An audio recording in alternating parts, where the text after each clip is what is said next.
राम का कौशल। भारत के एक छोटे से गांव में राम नाम के एक बढ़ई रहते थे, जो अपने असाधारण शिल्प कौशल के लिए जाने जाते थे। उनके काम की गांव में सभी ने प्रशंसा की और उनके कौशल के लिए अक्सर उनकी मांग की जाती थी। राम एक सीधे साधे आदमी थे और उन्हें किसी भी चीज़ से ज़्यादा अपने काम से प्यार था। उन्होंने अपने पिता से बढ़ईगिरी की कला सीखी थी और बचपन से ही इसका अभ्यास कर रहे थे। राम कोई साधारण बढ़ई नहीं थे। उनके पास एक विशेष उपहार था। वे लकड़ी के साधारण टुकड़ों से उत्कृष्ट कृतियाँ बना सकते थे। उनका काम न केवल कार्यात्मक था बल्कि सुंदर भी था। उन्होंने हर विवरण को तैयार करने में घंटों बिताए, यह सुनिश्चित करते हुए कि हर वक्र और कोण सही था। राम को अपने काम पर बहुत गर्व था और उन्होंने अपने द्वारा बनाए गए हर टुकड़े को कला का काम माना। जैसे जैसे राम बड़े होते गए, एक कुशल बढ़ई के रूप में उनकी ख्याति उनके साथ बढ़ती गई। आसपास के गांव से लोग उनकी सेवाओं के लिए उनके पास आने लगे।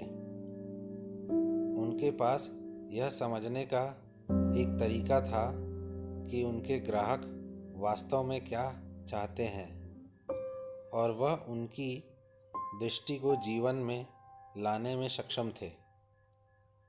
राम एक पूर्णतावादी थे और वह तब तक चैन से नहीं बैठते थे जब तक कि उन्होंने कुछ ऐसा नहीं बनाया जो न केवल सुंदर था बल्कि टिकाऊ भी था। एक दिन पास के शहर के एक अमीर व्यापारी ने एक विशेष अनुरोध के साथ राम से संपर्क किया। व्यापारी चाहता था कि राम उसके लिए एक ऐसा महल बनवाएं जिससे इस क्षेत्र के सभी लोग ईर्ष्या करें। व्यापारी ने राम के कौशल के बारे में सुना था और वह उसकी सेवाओं के लिए एक अच्छी रकम देने को तैयार था। राम अवसर पाकर रोमांचित हो गए और उन्होंने व्यापारी का प्रस्ताव स्वीकार कर लिया। अगले कुछ महीनों तक राम ने महल पर अथक परिश्रम किया। उन्होंने अपने सभी कौशल और प्रतिभा का परियोजना में लगा दिया और उन्होंने एक उत्कृष्ट कृति का निर्माण किया जो किसी भी चीज़ से पहले कभी नहीं देखी गई थी। महल को जटिल नक्काशी और सुंदर डिज़ाइनों से सजाया गया था। महल के निर्माण में उपयोग की जाने वाली लकड़ी बेहतरीन गुणवत्ता की थी और हर विवरण उत्तम था। जब अंततः महल बनकर तैयार हो गया तो व्यापारी बहुत खुश हुआ। वह जानता था कि उसने राम को अपने बढ़ई के रूप में चुनकर सही चुनाव किया था। जैसे जैसे राम के काम की चर्चा फैलती गई, वैसे वैसे उनकी मांग बढ़ती गई। अब उन्हें रॉयल और रईसों द्वारा संपर्क किया जा रहा था, जो चाहते थे कि वे उनके महलों और मकानों का निर्माण करें। राम अब इस क्षेत्र में सबसे अधिक मांग वाले बढ़इयों में से एक थे और वह बहुत पैसा कमा रहे थे। हालांकि राम को पैसे में कोई दिलचस्पी नहीं थी। वह अपने पीछे एक विरासत छोड़ने में अधिक रुचि रखते थे, कुछ ऐसा जिससे लोग उन्हें याद रखें। राम ने अपने गांव में एक मंदिर बनाने का फैसला किया। मंदिर उनकी विरासत होगी और यह एक बढ़ई के रूप में उनके कौशल का वसीयतनामा होगा। उन्होंने मंदिर को डिज़ाइन करने में महीनों बिताए और उन्होंने अपना पूरा दिल और आत्मा इस परियोजना में लगा दी।